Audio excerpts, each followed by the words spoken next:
सावधान। इडमो अर्हन्ताडम् इडमो सिद्धाडम् इडमो आयरियाडम् इडमो अज्झायाडम् इडमो लोये सवसाहुडम्। नमः समय साराय स्वानुभूत्या चकासते चित्स्वभावाय भावाय सर्वभावान्तरच्छिदे वन्दितु सर्वसिद्धे ध्रुवमचलमणोभवं गतिं पत्ते वोच्छामि समय पाहुड मिड़मो सुध केवली भड़िदम। हरि गीत पढ़ेंगे। ज्यों जगत में को पुरुष वृत्ति निमित्त सेवे भूप को, तो भूप भी सुख जनक विध विध भोग देवे। त्यों जीव पुरुष विकर्म रज का सुख अर्थ सेवन करे, तो कर्म भी सुख जनक विध विध भोग देवे जीव को। अरु वो ही नरज वृत्ति हेतु भूप को सेवे नहीं, तो भूप भी सुख जनक विध विध भोग को देवे नहीं। सददृष्टि को त्यों विषय हेतु कर्म रज सेवन नहीं, तो कर्म में सुख जनक विधि विध भोग को देता नहीं।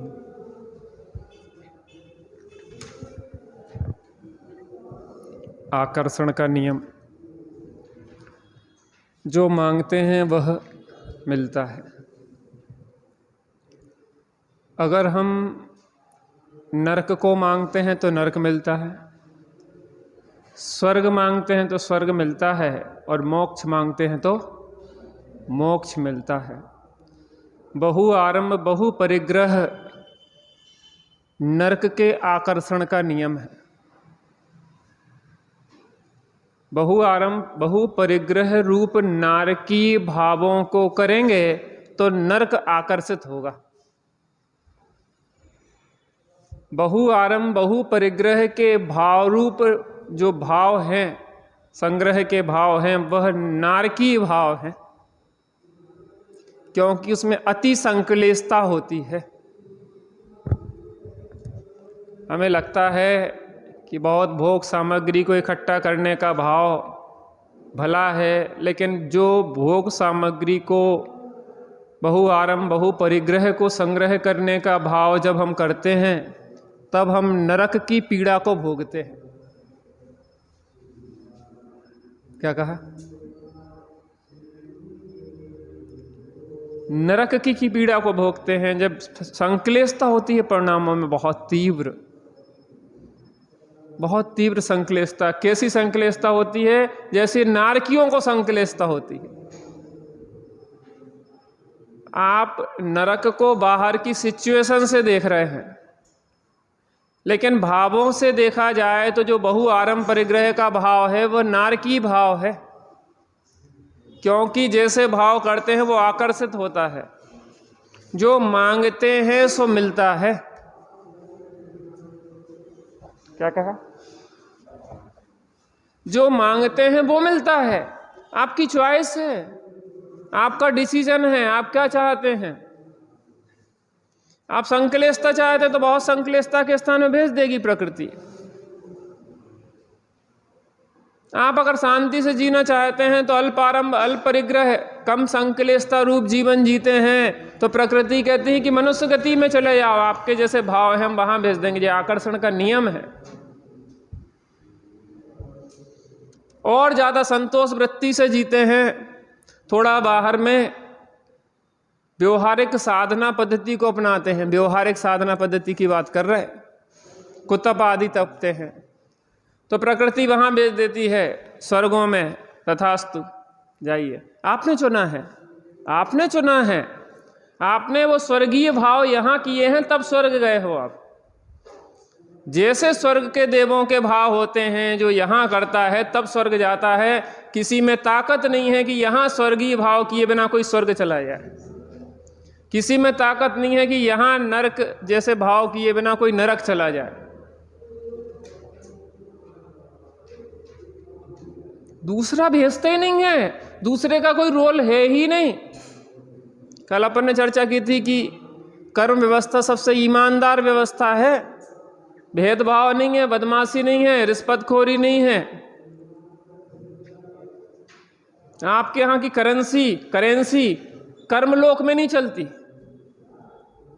नहीं तो रिश्वत देने के लिए वहां भी पहुंच जाए। एक व्यक्ति पहुंचा स्वर्ग के द्वार पे, खोलो, कहले नहीं तुम्हारे लिए नरक जाना है। कहले कितने पैसे चाहिए स्वर्ग के लिए? ऐसा बताओ, 1 करोड़, 2 करोड़, 10 करोड़, 50 करोड़, जैसे नेता लोग खरीद लेते ना, नेता लोग खरीद लेते ना दूसरे वाले, उनके सांसद वगैरह, उनके जो भी होते, पैसा फेंकते हो, तमाशा देखते, आ जाओ पार्टी में। उन्हीं की समस्या क्या है, हम ले लेते रिश्वत, लेकिन आपके यहाँ की करेंसी हमारे यहाँ चलती नहीं है। मनुष्य लोक की करेंसी का कोई मूल्य यहाँ पे नहीं है, यहाँ तो भावों की करेंसी चलती है। कौन सी करेंसी चलती? भावों की। आपको अगर स्वर्ग चाहिए तो स्वर्गीय भाव करो, आपको नरक चाहिए तो नरकी भाव करो, मायाचारी मक्कारी के भाव करो। त्रियंचों जैसे, त्रियंचों में कितनी मायाचारी होती है, छोटी छोटी, कितने एक दूसरे से छल कपट करते रहते हैं। अगर वहां पे बहुत मायाचारी युक्त भाव चाहिए हैं तो यहाँ भी मायाचारी युक्त भाव करना होगा, तब वो आपकी ओर त्रियंच गति। सुअर कुत्ता गधा बनने के लिए यहाँ पहले वैसे भाव करना होंगे। अगर आपको ये बात समझ में नहीं आती है तो आप बताइए फिर, क्या बिना उस योग्य भाव किए कोई कर्म बंध सकता है? बताइए।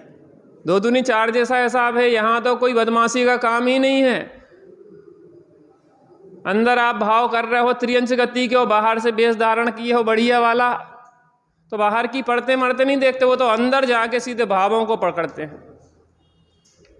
बाहर के नाटकी लेयरों को पार करते हुए ओरिजिनल जो अभिप्राय और भाव की लेयर है, मात्र भाव नहीं अभिप्राय की लेयर है।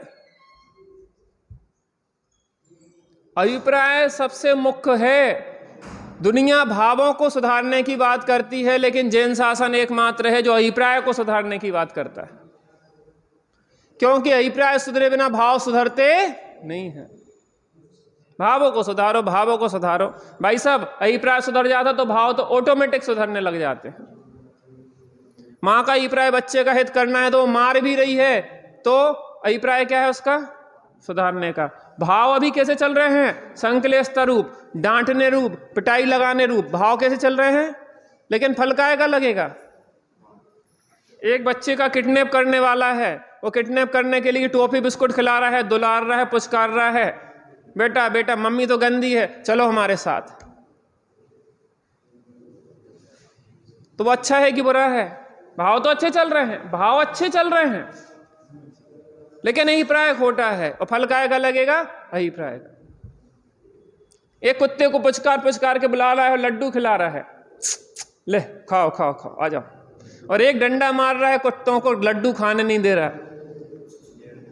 वो जहर के लड्डू हैं, क्योंकि म्युनिसिपैलिटी वाले आवारा कुत्तों को मारने के लिए जहरीले लड्डू खिला रहे हैं।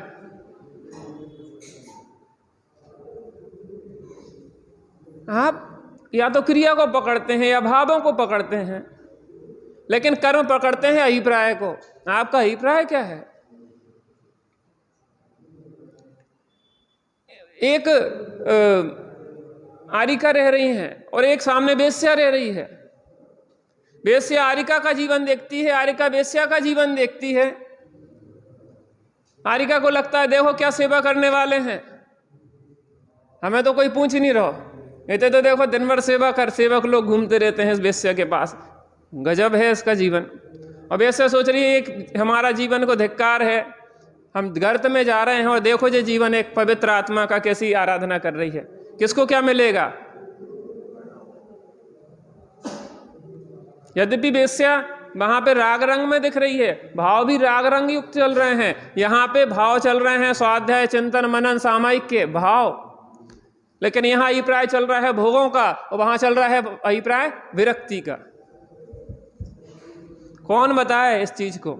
आकर्षण का नियम आपके अभिप्राय को पकड़ता है। यहां बाहर के नाटक से कुछ नहीं होता, नाटक से खुद को ठग सकते हो या दूसरों को ठग सकते हो। किसको? और दूसरों को नहीं ठग सकते। दूसरों को क्या ठगोगे? दूसरे का क्या नुकसान है? नरक हमें जाना पड़ेगा कि आपको? बाहर से तो हमने बढ़िया वेश धारण कर लिया, आप हमारा सम्मान कर रहे हैं, हमारी सेवा हो रही है, सत्कार हो रहे हैं, मर जाएंगे तो चंदन की लकड़ी में जला दोगे, लेकिन आत्मा कहाँ जाएगी हमारी? और ना उस नरक की पीड़ा को आप भोगोगे कि हम भोगेंगे? पता आपको तो पुण्य बनेगा, आप तो हमें साधक देख रहे हैं, आप साधक समझ के हमारे लिए सेवा भाव रख रहे हैं, तो आप तो पुण्य से भोग भूमि में चले जाओगे और हम नरक में पीड़ा भोगेंगे।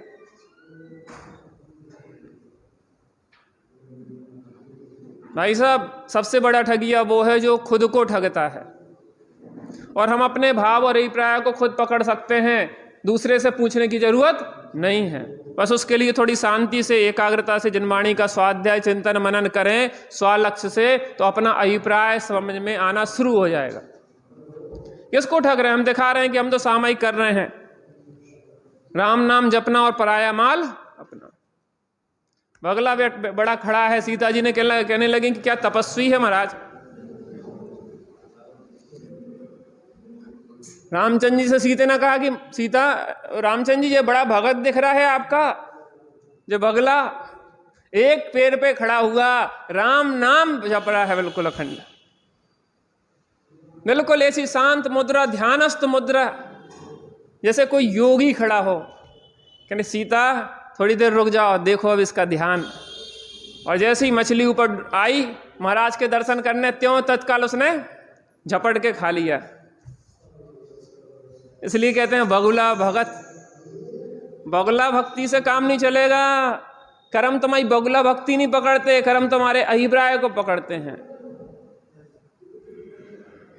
तुम जो मांगते हो वो मिलता है, इसलिए बहुत विचार करके अभिप्राय को समझ के मांगना। बाहर के नाटक माटक से कुछ नहीं होगा, अंदर के अभिप्राय को सुधारने के लिए पूरी ताकत लगाना। क्या लगाना? इसलिए सबसे पहले तत्वों का निर्णय करो। स्वामी जी ने इसलिए 45 साल तक एक तत्व निर्णय को पक्का करने के लिए मेहनत करी। जहां तत्वों का निर्णय हुआ सही, तो जीवन अपने आप बदलना शुरू हो जाता है। भूमि के अनुसार नाटक करना भी पड़े, वो ऊपर ऊपर होता है, अंदर नहीं होता। किसी का अभिप्राय नहीं गलत, उस सम्यक दृष्टि का किसी के प्रति अभिप्राय गलत नहीं होता। किसी का अहित नहीं चाहता, वो स्वप्न में भी अहित नहीं चाहता। सामने वाला जैसा है उसके साथ वैसा व्यवहार करना पड़ता है। जो जिस भाषा में समझता है उसको उस भाषा में जवाब देना पड़ता है। किसको? किसको? सम्यक दृष्टि को भी। रावण नहीं समझता प्रेम की भाषा, लातों के भूत बातों से नहीं मानते। प्रेम से समझा रहे हैं रावण, तू सीता को दे दे, तेरा मैंने क्या बिगाड़ा है, कोई परिचय नहीं है, धरती में उठा लाया है उस सती को।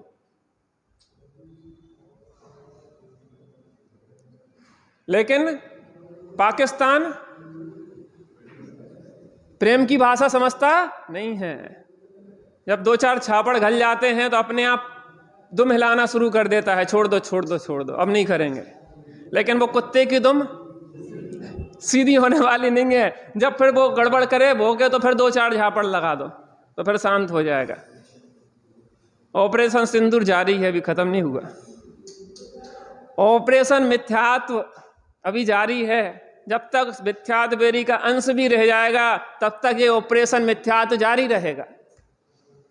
हम ये कह रहे सम्यक दृष्टि भी बन गए तो गाफिल नहीं हो जाना। इस काल में 6 उपसम सम्यक दर्शन होता है, असंख्यात बार सम्यक दृष्टि और संख्यात बार मिथ्या दृष्टि हो जाते हो। काय की ठसंग दिखा रहे कि मैं सम्यक दृष्टि को फुला लिया है मुंह जिसने। भाई साहब सम्यक दृष्टि के गीत गा रहे, डींग हाँक रहे ना, तभी मिथ्या दृष्टि हो गए, क्योंकि सम्यक दृष्टि डींग नहीं हाँकता।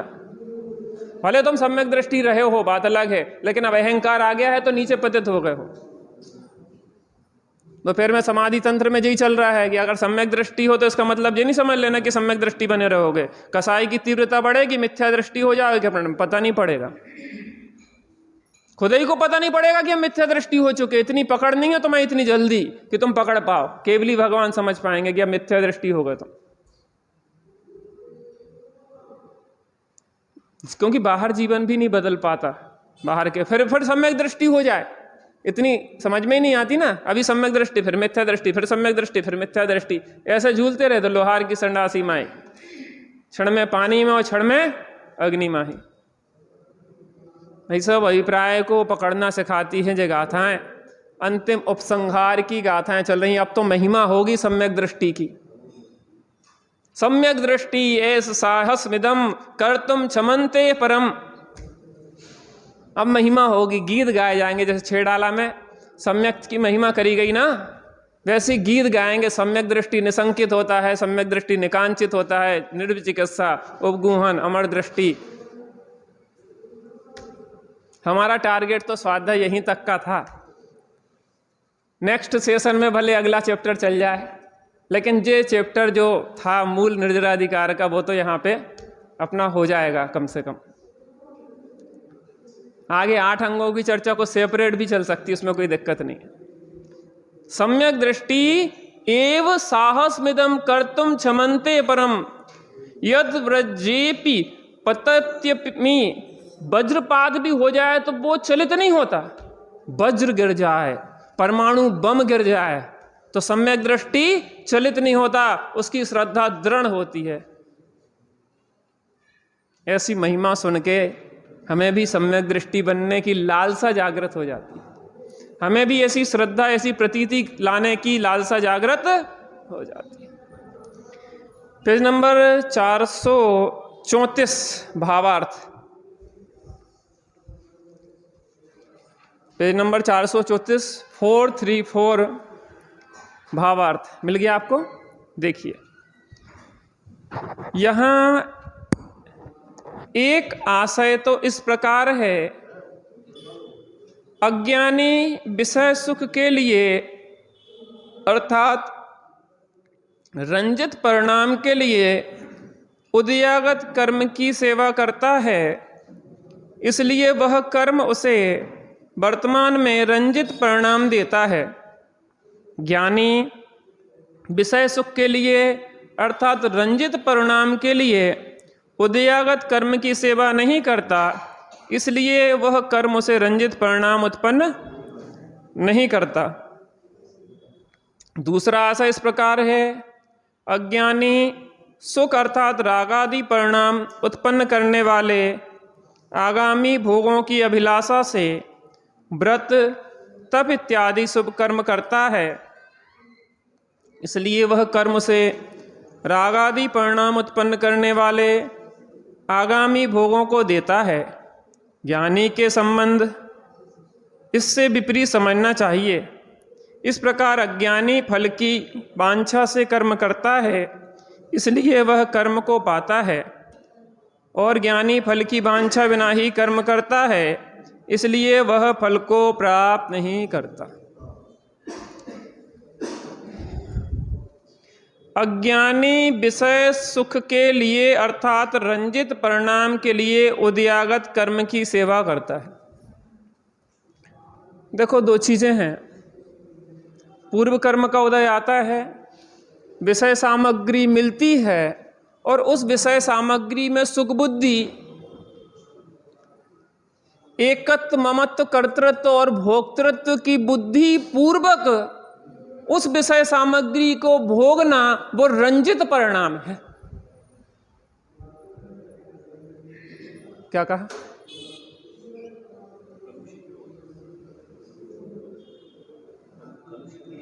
कलुषित अकेले नहीं, विपरीत अभिप्राय सहित राग द्वेष के भाव रंजित परिणाम है। क्या कहा? अकेले राग द्वेष के भाव नहीं, यहां पे मिथ्यात और कसायों से रंगे हुए परिणाम की बात है। जैसे भोग सामग्री मिली, अनुकूलताएं मिली, पंचेंद्रिय के विषय मिले, पंचेंद्रिय के विषय मिलने पर उन पंचेंद्रिय विषय में सुख बुद्धि कि मैं इनको भोग के सुखी हो जाऊंगा, उसमें इष्ट बुद्धि, उसके प्रति राग, उसके प्रति आसक्ति, चूंकि मिथ्या दृष्टि अज्ञानी की बात है ना, वो रंजित परिणाम है उसके। देखो सम्यक दृष्टि के भी तो राग द्वेष के भाव होते हैं ना, सम्यक दृष्टि की भी तो 13 कसाएं होती हैं ना भूमि के अनुसार। वो रंजित परिणाम नहीं लिए, वो रंजित परिणाम नहीं लिए, वो अस्थिरता जन परिणाम लिए। वो रंजित परिणाम नहीं, वो अस्थिरता जन परिणाम है। वो मजबूरी में है, कर्म का ढक्का है, करना नहीं चाह रहे फिर भी करना पड़ रहे हैं। जेल में हम खेती नहीं करना चाह रहे, जेल में कोई काम नहीं करना चाह रहे, लेकिन जेल में मजबूरी है कि काम करना पड़ेगा, मजबूरी है। फ्री की रोटी तोड़ोगे क्या?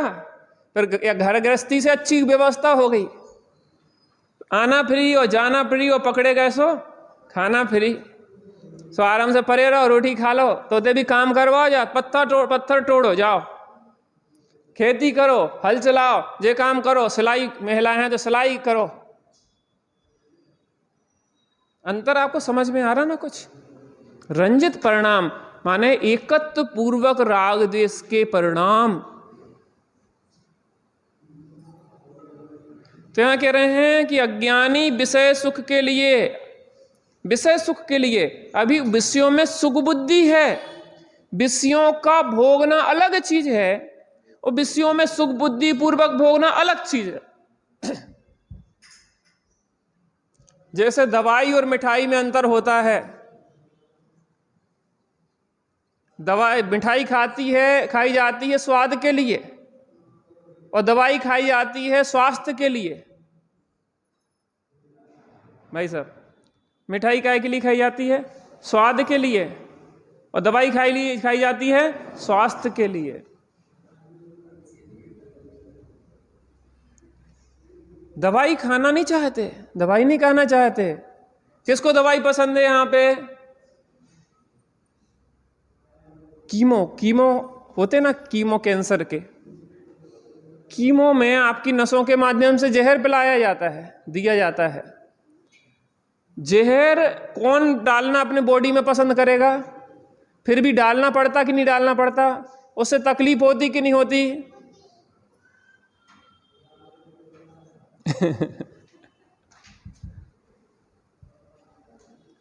कौन करवाए बिना कैंसर के कीमो? कौन करवाए सिकाई बिना कैंसर के? कौन तकलीफ भोगे? अब हो गया है तो भी नहीं करवाना चाहिए। जीवों का कितना घात होता है, अपने का भी दूसरों का भी। माने दवाई और मिठाई में जैसा अंतर है, ऐसी अज्ञानी भोगों को मिठाई की तरह भोगता है और अज्ञानी को भोग दवाई की तरह भोगना पड़ता है। क्या करना पड़ता है? भोगना पड़ता है, भोगना चाहता नहीं है। अभिप्राय में भोगने का भाव नहीं है, इसलिए कह देते कि ज्ञानी भोगता ही नहीं है। दवाई खाते कि नहीं खाते? नहीं खाते। क्यों नहीं खाते? क्योंकि अभिप्राय में खाना नहीं चाहते। खाना पड़ता है वो अलग बात है, लेकिन हम चाहते नहीं, ऐसे के लिए कहते खाते ही। इसलिए वह कर्म उसे वर्तमान में रंजित परिणाम देता है। ये वर्तमान में परिणाम हो रहे हैं ना, जो वर्तमान में जो विषय सामग्री मिली उसमें एकत्व ममत्व कर्तृत्व भोक्तृ पूर्वक सुख बुद्धि पूर्वक लग रहे हैं, तो वर्तमान में वो रंजित परिणाम हुए ना। किसके? अज्ञानी वो छत पे बैठा जो समासवन मंदिर की। माने कैसा आनंद, कैसा विषयानंद, क्या मजा आता है जब पंचेंद्रिय के सब अनुकूल विषय मिल जाएं। क्या करने मंदिर जाके, पहला सुख निरोगी काया। अरे हम एकदम बढ़िया फिट, 90 साल में भी पूरे दांत बिल्कुल एकदम राइट, आंखें भी बिना चश्मा के देख रही हैं, सब इंद्रियां बिल्कुल एकदम काम कर रही हैं। पहला सुख निरोगी काया, दूसरा सुख हो घर में माया, पैसा की कोई कमी नहीं। क्या समझ रखा है, नगर सेठ हैं हम, आगे पीछे लोग घूमते हैं। तीसरा सुख कुलवंती नारी, हमारी पत्नी हमारी आज्ञा के विरुद्ध नहीं चल सकती भाई साहब। जहां ये कहते हैं कि यहां बैठी रहो तो बैठी रहेगी दिन भर। ये चौथे काल की बात कर रहे हैं। और चौथा सुख सुध आज्ञाकारी, आज्ञाकारी सुत हैं, सब हमारी बात मानते हैं, जैसा कह दो वैसा करते हैं। कौन से काल की बात कर रहे हैं? अरे चौथा काल यहीं बनाना है। एक मैं कहानी देख रहा था, वृद्ध पिताजी हो गए, बच्चे ने सब सामान बाहर फेंक दिया, और एक वो बाइक होती ना, बाइक वाला, वो रोका उसने कि भैया वो छोड़ देना एक जगह पे, लोकेशन बताई, वहां छोड़ दो। वहां पहुंचे तो वृद्धाश्रम था, सामान बहुत था एक तो बाइक वाले कहने लगे आपने टैक्सी क्यों नहीं करी, कहने पैसे ही नहीं है हमारे पास टैक्सी लायक। अब उसको भी दया आ गई, बेचारा वृद्ध था तो वो टैक्सी से ले गया। रात में ठंडियों का रात थी, वहां जाके वृद्धाश्रम के बाहर जाके छोड़ा, अंदर गया तो ने फॉर्म दे दिया एक, इसको भरवा के ले आओ।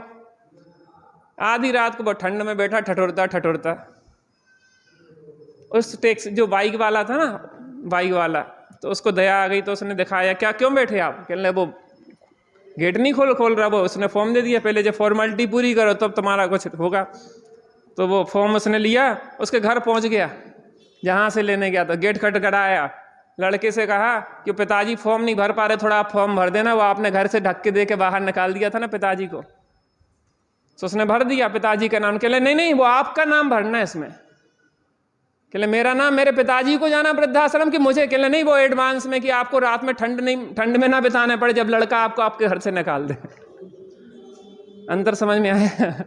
क्योंकि आज की रात तो पिताजी को बाहर बितानी पड़ेगी, क्योंकि फॉर्मेलिटी सुबह तक पूरी होगी, लेकिन मैं एडवांस में आपको फॉर्म दिए जा रहा हूं, जो पहले से एडवांस जमा कर देना। जिस दिन लड़का तुम्हें घर से बाहर निकालेगा तो तुम्हारे पिता की तरह तुम्हें रात ठंड में नहीं बिताना पड़ेगी।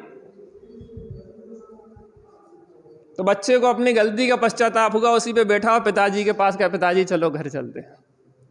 जब ऐसी सोच आ जाती है तो वो चौथा काल है, जब निकालने की सोच होती है तो वो पंचम काल होता है। तो हम तो जीना है, रावण चौथे में हुआ लेकिन पंचम काल में जीता रहा, और हम पंचम काल में होके चौथे में नहीं जी सकते, क्योंकि भाव और अभिप्राय का ही तो खेल है।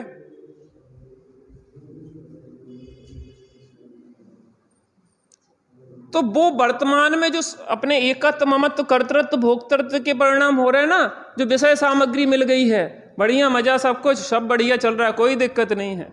ऐसे लोग तब रोते हैं जब वृद्धावस्था आती है, इंद्रियां काम नहीं करती, कोई सहयोगी नहीं होता है, तब पछताते हैं, रोते हैं कि हाय धर्म नहीं किया, वेद विज्ञान नहीं किया, अब क्या होए।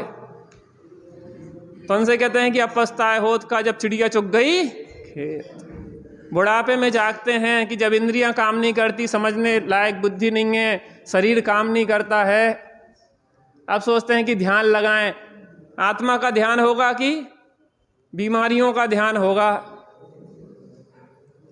इसलिए भैया शरीर को भी बिगाड़ो नहीं, शरीर कोई शत्रु नहीं है, शरीर आपका साधना में सहयोगी है। भोगों में नहीं लगाओ, लेकिन उस शरीर को दृढ़ करके उसको साधना में, गहरी साधना के लिए अनुकूलता में लगाओ।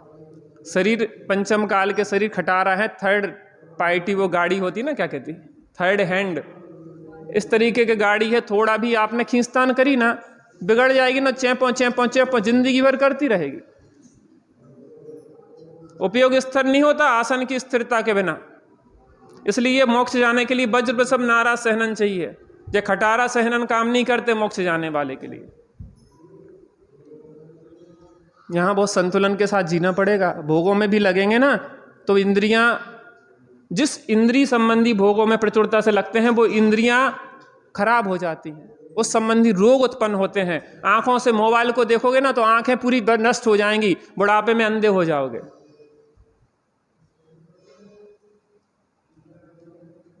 अंधे हो जाओगे। कान से ज्यादा तेज म्यूजिक सुनोगे ना, मोबाइल के वो कान में लगा लगा के, ठेंटा, हेडफोन, ब्लूटूथ, तो कान जे बहरे हो जाएंगे। बुढ़ापे में जिनवाणी सुनने लायक क्षमता नहीं बचेंगी। ज्यादा जोर से बोलोगे, चिल्लाओगे तो वाणी बोलने लायक नहीं रह जाएगी। जिन इंद्रिय के भोगों में आसक्ति से लगेंगे वो इंद्रियां, उनका तो एक टाइम पीरियड है, उस समय उतने समय काम करेगी, उसके बाद खत्म। जल्दी जल्दी भोग लो या पूरे समय चला लो उसको। शरीर शत्रु नहीं, हम शत्रु जैसा व्यवहार करते हैं। शत्रुता का व्यवहार नहीं करना है, उसमें आसक्ति छोड़ना है, एकत्व ममत्व छोड़ना, उसको बहुत संभाल के रखना है। क्योंकि हमें से जीवन भर इस घोड़े पे सवारी करना है, तो इसको व्यवस्थित संतुलित रखो, बिगाड़ो नहीं शरीर को। नहीं तो भाव इतनी स्थिरता नहीं है मुनिराज जैसी कि शरीर बिगड़े परिणाम ना बिगड़े। अभी हम इतने दृढ़ नहीं हो पाए। थोड़ी सी शरीर में समस्या आती तो 24 घंटे शरीर केंद्रित विचार चलते हैं। अभी एक रोग हो जाए ना बड़ा, कैंसर वगैरह कोई बड़ा, 24 घंटे वो उसी के तरफ 24 घंटे केंद्रित होकर विचार चलने लग जाएंगे। फिर पता ही नहीं पड़ेगा कि कहाँ धर्म रखा, कहाँ क्या रखा, कहाँ क्या रखा। इसलिए अगर सतत जीवन भर साधना करना है तो बहुत संतुलन के साथ जियो, इसको बिल्कुल बिगाड़ो नहीं। ये नहीं समझता तुम्हारे भावों को, बातों को, तुम्हारी बात नहीं समझता। जी एक मशीन है, इसमें पेट्रोल डालोगे तो चलेगी, नहीं डालोगे तो नहीं चलेगी। नकली पेट्रोल डालोगे तो खटर फटर करती चलेगी, ओरिजिनल डालोगे तो वैसा काम करेगी। आप अभक्ष डालोगे तो वैसा काम होगा, भक्ष डालोगे तो वैसा काम होगा, शरीर बिगाड़ने वाला करोगे तो वैसा काम होगा। आसक्ति अलग चीज है और अनासक्त भाव से उसकी व्यवस्था मिलाना, मेंटेनेंस मिलाना अलग बात है। किराए की चीज का भी मेंटेनेंस करते कि नहीं करते? और ज्यादा करते। अगर दूसरे की साड़ी पहन के आप शादी में जा रहे हैं तो उसका मेंटेनेंस अपनी साड़ी से ज्यादा करना पड़ता है, पता? कबीरदास जी कहते हैं कि ज्यों की त्यों धर दीनी चदरिया, बड़े जतन से ओढ़ी चंदरिया। ये चादर मिली है किराए की, ये कर्म ने चादर दे दी है शरीर की, इसको बहुत संभाल के रखना। बहुत हम सेफ्टी से ओढ़े हुए हैं, हम इसको बिगाड़ते नहीं हैं, भोगों में लगा के बिगाड़ते नहीं हैं, हम बहुत संभाल के रखते हैं। क्योंकि कर्म की चादर ज्यों की त्यों वापस करना है। अरे जिसका सामान है वैसे सुरक्षित दोगे कि बिगाड़ के दोगे? कर्म ने दिया है तुम्हारे लिए साधना के लिए, घोड़ा दे दिया है तो घोड़े को संभाल के रखो, उसको वापसी कर देना। हम अपनी यात्रा आगे की बढ़ाते हैं। रंजित परिणाम, मोह राग द्वेष युक्त परिणाम, जो सामग्री मिली है भोग सामग्री, मैं ये हूं, ये शरीर में हूं, ये पंच इंद्रियां मेरी हैं, मैं इनका करता हूं, मैं इनका भोगता हूं, एकत्व ममत्व कर्तृत्व भोक्तृत्व रूप जो परिणाम चल रहे हैं ना, रंजित परिणाम है, वो आसक्ति युक्त परिणाम है। ये परिणाम किसके चलते हैं? अज्ञानी के चलते हैं। अगर ऐसे परिणाम हमारे चलते हैं तो ये परिणाम अभी छोड़ने योग्य हैं। ये परिणाम ही छोड़ने योग्य नहीं है, ऐसा अभिप्राय छोड़ने योग्य है कि पर में सुख होता है, पर में सुख मिलता है। ज्ञानी विषय सुख के लिए अर्थात रंजित परिणाम के लिए उदयागत कर्म की सेवा नहीं करता, इसलिए वह कर्म से रंजित परिणाम उत्पन्न नहीं कर सकते। रागद्वेष उत्पन्न करना अलग बात है और मोह सहित रागद्वेष उत्पन्न करना अलग बात है। चौथे, पांचवें, छठवें गुण स्थान वर्ती जीवों के रागद्वेष बाहर में प्रकट दिखाई देंगे बुद्धिपूर्वक, और साथ में 8वें, 9वें, 10वें गुण स्थान में अबुद्धिपूर्वक चलेंगे।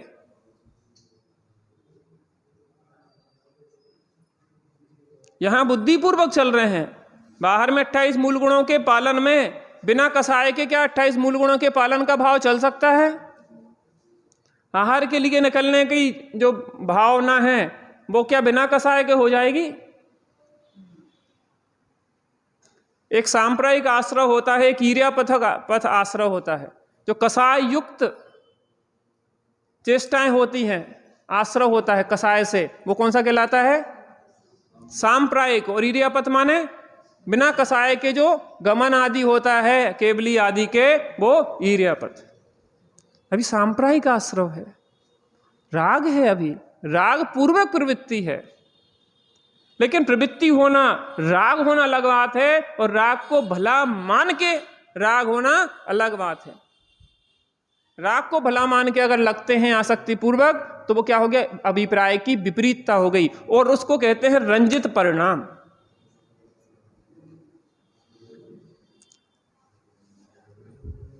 जो ज्ञानी हो गए हैं उनकी गीत गाए जा रहे हैं, लेकिन अगर हम ज्ञानी हैं तो हमारे भी गीत गाए जा रहे हैं।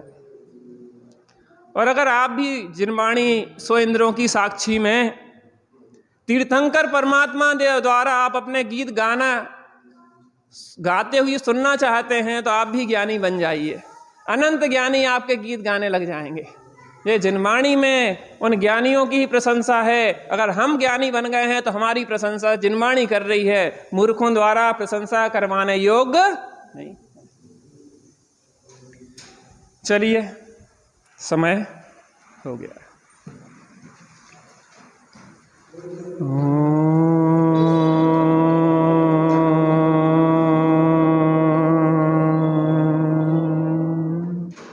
शांति शांति शांति।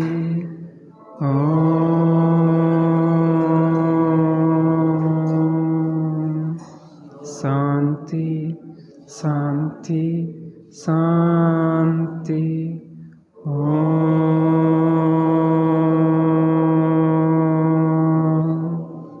शांति शांति शांति। आकर्षण का नियम। हम जो चाहते हैं प्रकृति हमें वही देती है। हम स्वर्ग चाहते हैं तो स्वर्ग मिलता है, और नरक चाहते हैं तो नरक मिलता है। हम शांति चाहते हैं तो शांति मिलती है, और आकुलता चाहते हैं तो आकुलता मिलती है।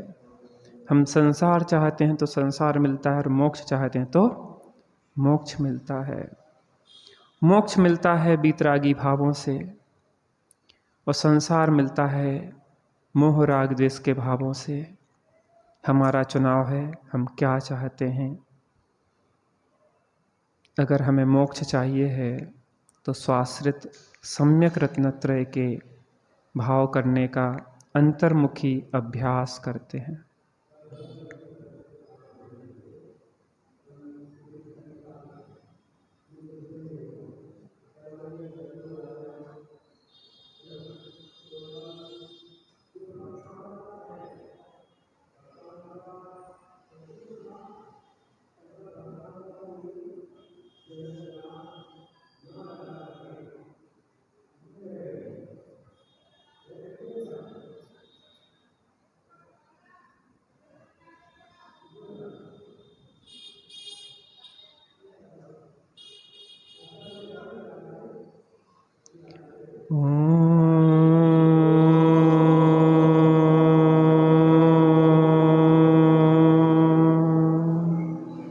शांति शांति शांति।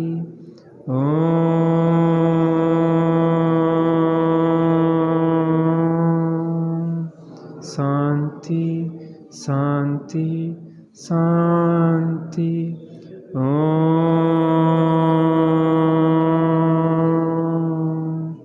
शांति शांति शांति। सहजानंदी शुद्ध स्वरूपी अविनाशी हूँ आत्मस्वरूप। सहजानंदी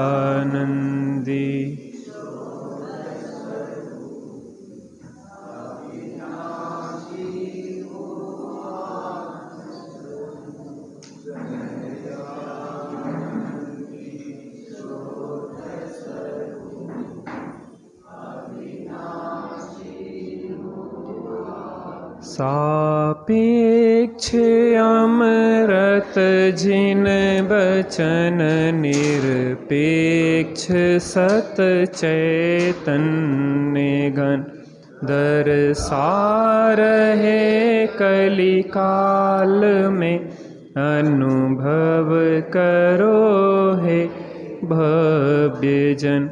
तीर्थंकरों के विरह में यदि ना रहे जिन बचन, तो शपरहित कैसे करें।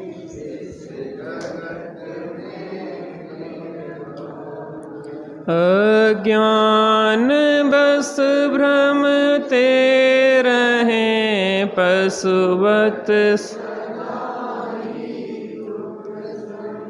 धनी धन्य हैं वे जीव जो जिन बचन सुन निज हित कर। जा वाणी के ज्ञान से सूझे लोकालोक, सो वाणी मस्तक नमो सदा देत हूँ।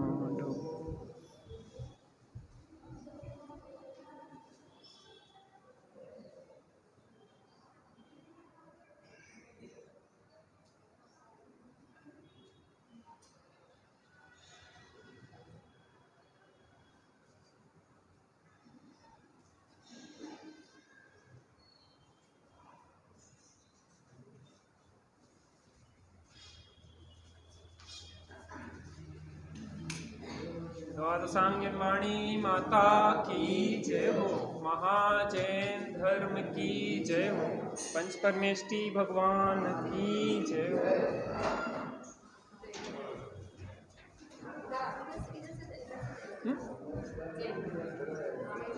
जय